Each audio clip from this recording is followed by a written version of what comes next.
আসসালামু আলাইকুম। নিয়মিত বাংলা সংবাদ আপনাদের স্বাগতম। শুরুতেই থাকছে শিরোনাম, এরপর বিস্তারিত। কূটনৈতিক পাসপোর্ট বাতিল হওয়ার পর ভারতে কিভাবে থাকবেন শেখ হাসিনা, রয়েছেন টেনশনে।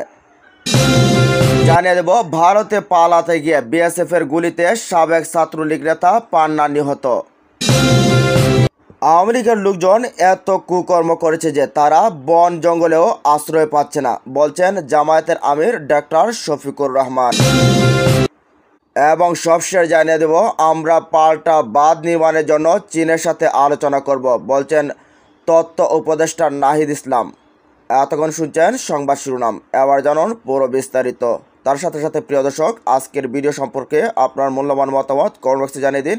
ভিডিওটা ভালো লাগলে একটা লাইক করুন, চ্যানেলটা সাবস্ক্রাইব করে সাথে থাকুন। এবার চলুন বিস্তারিত ভিডিওতে। বাংলাদেশের ক্ষমতাচ্যুত প্রধানমন্ত্রী শেখ হাসিনার কাছে কূটনৈতিক পাসপোর্ট ছাড়া অন্য কোনো পাসপোর্ট নেই, কিন্তু ইতিমধ্যে বাংলাদেশের অন্তর্বর্তী সরকার তার কূটনৈতিক পাসপোর্ট বাতিল করেছে। এই অবস্থায় তার ভারতে থাকা নিয়েও জটিলতা তৈরি হতে পারে। সম্প্রতি শেখ হাসিনার মতো উপদেষ্টামণ্ডলীর সাবেক মন্ত্রিসভার সদস্য এবং দ্বাদশ জাতীয় সংসদের সব সদস্যদের কূটনৈতিক পাসপোর্টও বাতিল করেছে। এছাড়া তাদের স্ত্রী ও সন্তানদেরও কূটনৈতিক পাসপোর্ট বাতিলের সিদ্ধান্ত নেওয়া হয়েছে, তা অবিলম্বে কার্যকর করা হবে। শেখ হাসিনা ৭৬ বছর বয়সী, দেশ ত্যাগ করার পরপরই জাতীয় সংসদ ভেঙে দেন রাষ্ট্রপতি মোহাম্মদ শাহাবুদ্দিন। এসব ব্যক্তির পাশাপাশি কূটনৈতিক কর্মকর্তাদের মধ্যে যাদের চাকরি বা চুক্তি শেষ হয়ে গেছে বা চুক্তি বাতিল করা হয়েছে, তাদেরও কূটনৈতিক পাসপোর্ট বাতিল করা হয়েছে। সাধারণ পাসপোর্টের জন্য আবেদনের পর কমপক্ষে 2টি তদন্ত সংস্থার ছাড়পত্র সাপেক্ষে তাদের নামে পাসপোর্ট ইস্যু করা হবে। শেখ হাসিনা কি প্রত্যার্পণের ঝুঁকিতে রয়েছেন? ভারতের সরকারি সূত্র বলছে, কূটনৈতিক পাসপোর্ট বাতিল হওয়ার পর শেখ হাসিনার কাছে এখন আর কোনো পাসপোর্ট নেই। ভারতের ভিসা নীতি অনুযায়ী বাংলাদেশি কূটনৈতিক বা কর্মকর্তাদের সরকারি পাসপোর্ট থাকলে তারা ভিসা ছাড়াই ভারতে আসতে পারেন। তারা চাইলে টানা 45 দিন পর্যন্ত ভারতেও থাকতে পারেন। শনিবার হিসেব করলে এই শেখ হাসিনা ইতিমধ্যে 20 দিন ধরে ভারতে অবস্থান করছেন। বৈধভাবে তিনি আরও 25 দিন ভারতে থাকতে পারেন। শেখ হাসিনার কূটনৈতিক পাসপোর্ট বাতিল এবং এই পাসপোর্টের কারণে তার পাওয়া ভিসা সুবিধা ঝুঁকির মধ্যে পড়ছে। এটি বাংলাদেশের প্রত্যার্পণের মতো ঝুঁকিতেও ফেলতে পারে। ইতিমধ্যে বাংলাদেশে তার বিরুদ্ধে 51টি মামলা হয়েছে, যার মধ্যে 42টি হত্যা মামলা। বাংলাদেশ ও ভারতের মধ্যে 2013 সালে সম্পাদিত এবং 2016 সালে সংশোধিত প্রত্যার্পণ চুক্তির আওতায় শেখ হাসিনা আইনি কাঠামোর মধ্যে চলে আসতে পারেন। অবশ্য মামলায় যদি রাজনৈতিক কোনো ধরনের বা উদ্দেশ্য থাকে, তাহলে প্রত্যার্পণের অনুরোধ ভারত সরকারকে নাকচ করতে পারে। তবে খুনের মতো অপরাধের মামলাকে স্পষ্টভাবে রাজনৈতিক বিবেচনা বলে বাইরে রাখা হয়েছে। আশ্রয়ে থাকা ব্যক্তির প্রত্যার্পণের অনুরোধ আরেকটি কারণে প্রত্যাখ্যান করতে পারে। এই ব্যক্তির বিরুদ্ধে করা মামলা ন্যায় বিচারের স্বার্থে সৎ উদ্দেশ্য করা না হলে সরকার প্রত্যার্পণের অনুরোধ প্রত্যাখ্যান করতে পারে। এদিকে ভারতে পালাতে গিয়ে বিএসএফের গুলিতে সাবেক ছাত্রলীগ নেতা পান্না নিহত।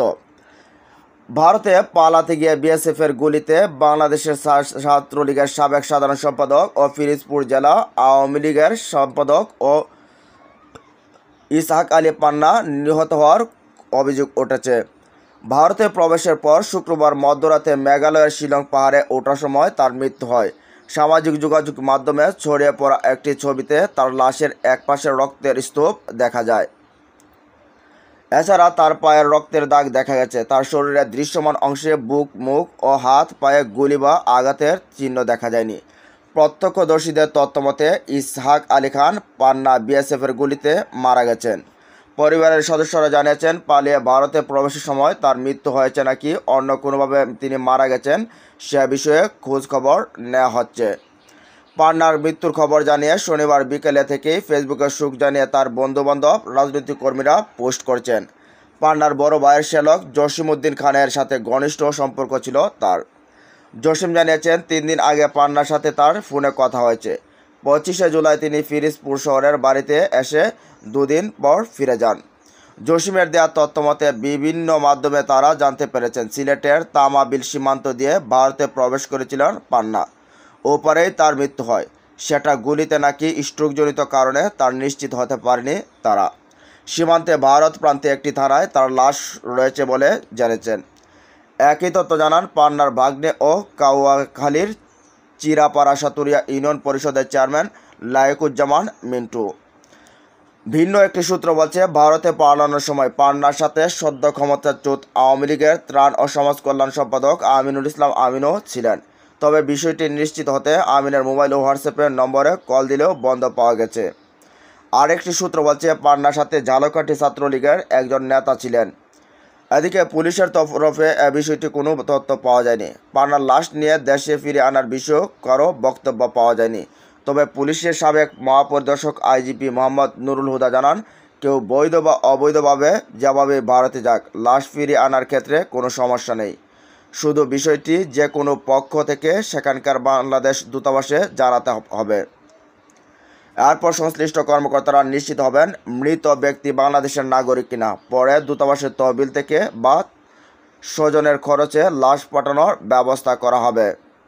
গত 5 আগস্ট প্রধানমন্ত্রীর পদ থেকে শেখ হাসিনার পদত্যাগ ও দেশ ত্যাগের পরে থেকে আত্মগোপনে ছিলেন ইসহাক আলী খান পান্না। ওই দিন তার ফিরোজপুরের শহরের বাগেরহাট সরকারের বাড়িতে ভাঙচুর করে আগুন দেয় দুর্বৃত্তরা। ফিরোজপুরের প্রতীক নিবাসে পৃথক দ্বিতল ভবনে করেছিলেন পান্না, সেখানেই ভাঙচুর চলে। এদিকে আওয়ামী লীগের লোকজন এত কুকর্ম করেছে যে তারা বন জঙ্গলেও আশ্রয় পাচ্ছে না। বাংলাদেশ জামায়াতে ইসলামীর আমির ডাক্তার শফিকুর রহমান বলছেন, আওয়ামী লীগের মন্ত্রী এমপি সহ সহযোগীরা এত কুকর্ম করছে যে তারা এখন বন জঙ্গলেও আশ্রয় পাচ্ছে না। এখন খালে বিলে লুকিয়ে থেকেও রেহাই পাচ্ছে না। ইতিমধ্যে তাদের অনেকে পাপের বিচার শুরু হয়েছে।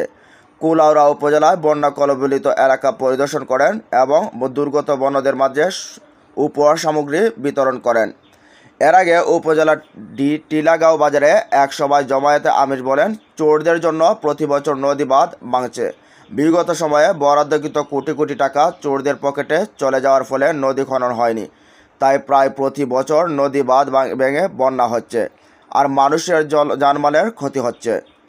বর্তমানে সৃষ্ট বন্যার জন্য প্রতিবেশী দেশের ভারতের দায় আছে। শুকনো মৌসুমে তারা বাঁধ দিয়ে পানি আটকে রাখে আর বর্ষার মৌসুমে পানি ছেড়ে দিয়ে বাংলাদেশকে ভাসিয়ে দেয়।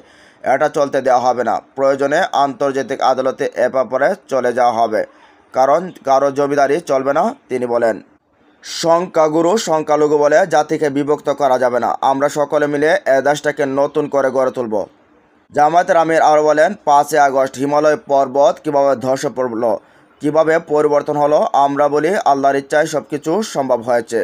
এদিকে ভারত প্রতি বছরে বর্ষাকালে পানি ছেড়ে আমাদেরকে ডুবিয়ে দেয়। তবে আবার মুখ খুলছেন তথ্য বিষয়ক উপদেষ্টা নাহিদ ইসলাম বলছেন, ভারতকে যে প্রজেক্টগুলো দেওয়া হয়েছে প্রয়োজনে এই প্রজেক্টগুলো তাদের কাছ থেকে নিয়ে আমরা চীনের কাছে দেব। চীনের সাথে আমরা আলোচনা করে পাল্টা বাঁধ নির্মাণের জন্য কাজ করব। গত বছরই আমাদের ব্যাপক ক্ষয়ক্ষতি হয়, আমাদের ব্যাপক জানমালের ক্ষয়ক্ষতি হয়। এভাবে প্রতিটা বছর ভারত আমাদেরকে পানিতে চুবিয়ে মারবে আর আমরা শুধু চেয়ে চেয়ে দেখব। এটা হতে পারে না। প্রয়োজনে যা করার আমরা তাই করতে রাজি আছি।